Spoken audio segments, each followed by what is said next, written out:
o país com o maior número de mortos na Europa.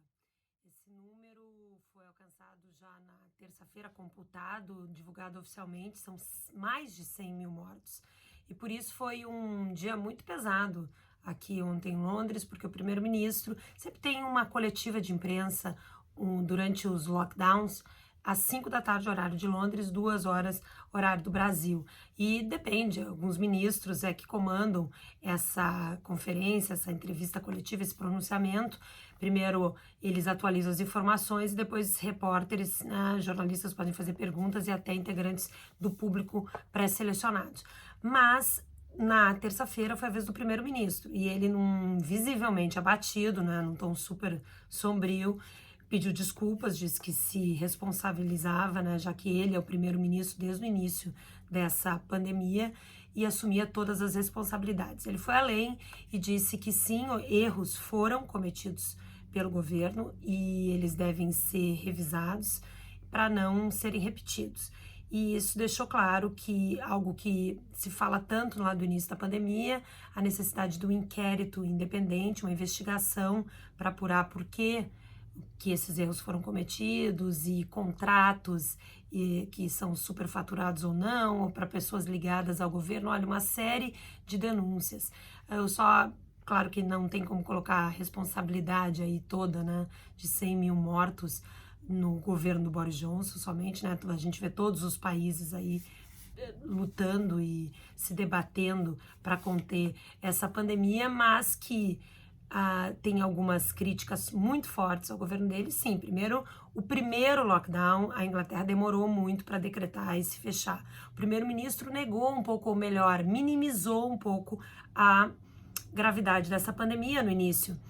Ele, inclusive, um pouco antes de decretar o lockdown e ser diagnosticado com coronavírus, ele mesmo teve coronavírus e foi para o hospital, ele visitou um hospital, ele apertou a mão, fez o shake hands ali com algumas pessoas, com médicos, e ainda disse, propagandeou, dizendo, olha, a gente tem que tocar a vida da gente, olha aqui, eu fui lá.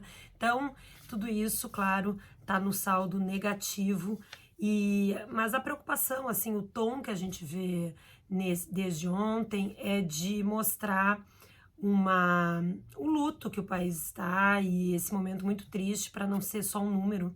Essas 100 mil pessoas são famílias, representam o luto de milhares de famílias e por isso um momento muito triste por aqui. Todos os jornais estamparam essa imagem do Boris Johnson muito abatido, pedindo desculpas e dizendo que medidas devem ser tomadas. O que também acontece, que eu acho que a gente tem que ligar um pouco, é que desde o início dessa pandemia me chamou muita atenção a diferença com que a imprensa inglesa noticia essa pandemia em relação ao drama das famílias, se a gente for comparar, por exemplo, com a imprensa brasileira. Claro que eu acompanho um pouco o noticiário e aí você vê assim, no Brasil há muito mais mostrando enterros, velórios, famílias chorando, os familiares buscando atendimento, o drama mesmo, pessoal. Isso aqui nunca foi feito muito no início da pandemia ou até agora. Claro, daí você vai dizer, bom, tem uma diferença de estilo jornalístico, editorial mesmo, de veículos, tem sim, eu concordo. E tem também uma diferença cultural, Nós somos um país no Brasil muito mais passional e demonstramos emoção de uma maneira muito mais aberta do que aqui. Aqui sempre é muito mais contido. Mas o que a gente está vendo agora é justamente uma mudança nisso.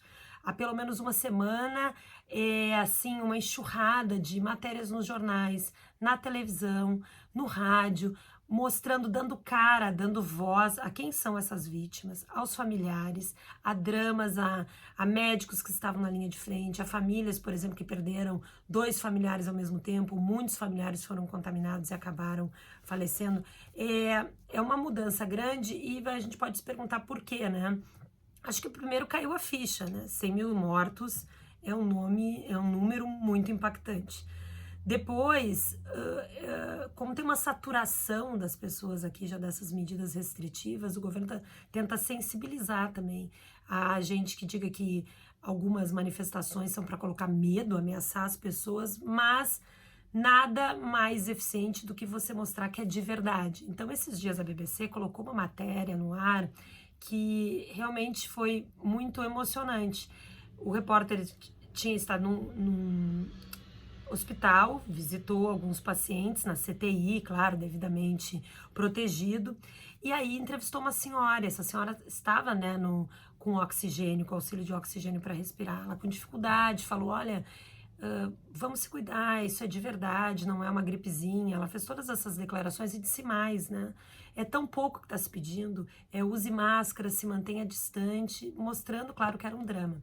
Quando essa matéria foi ao ar, essa senhora já tinha falecido, de um dia para o outro. E o repórter diz isso na matéria, diz assim, olha, eu escutei ela e ela faleceu, né, na manhã seguinte, mas a família pediu para que a gente mostrasse essas imagens, autorizou para justamente as pessoas verem como um paciente pode estar vivo e bem, falando no momento, e simplesmente horas depois se tornar uma situação que não tem mais volta, e aí ela veio a morrer. No caso dessa senhora, foi um relato muito emocionante, mas, eu repito, não é tão comum aqui na imprensa inglesa.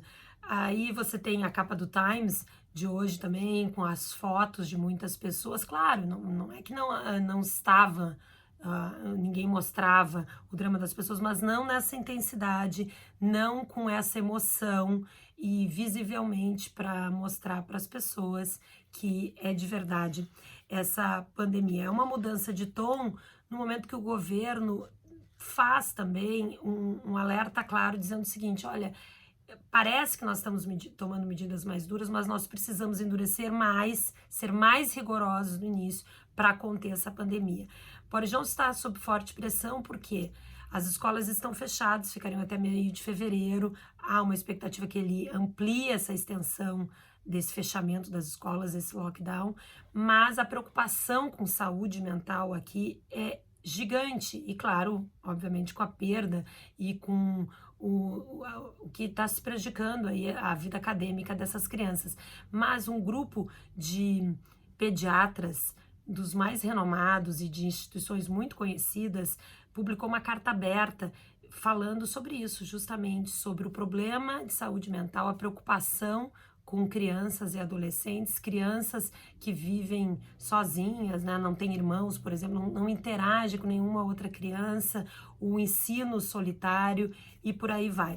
Por isso, o governo vai anunciar, vai fazer 2 anúncios importantes nessa quarta-feira, vai mapear, vai mostrar um caminho para sair desse lockdown e, quem sabe, medidas, o que deve ser cumprido para que as escolas sejam reabertas. Isso sempre é difícil, porque se o governo diz, olha, se cumprir item 1, 2 e 3, a gente abre as escolas, mas aí pode ter que voltar atrás, o que a gente já viu muito nessa pandemia também. Outra mudança no governo é que eles vão, sim, anunciar as medidas de fechamento de fronteiras, ou melhor dizendo, quem entra aqui de determinados países terá que não pode se isolar, fazer o isolamento em casa, essa quarentena em casa, vai ter que fazer num hotel e pago pelo viajante. A dúvida é só se o governo vai fazer a linha duríssima ou só dura. Por quê? Duríssima seria para o mundo inteiro, qualquer pessoa que entra aqui de qualquer país vai ter que cumprir isso, inclusive residentes britânicos, quem tem passaporte britânico.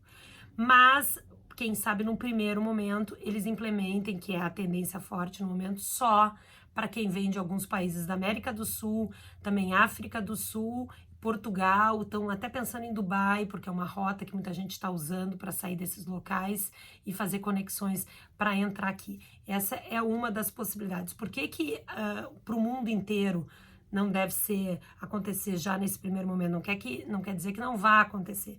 Porque hoje em Londres estão chegando cerca de 10 mil passageiros por dia.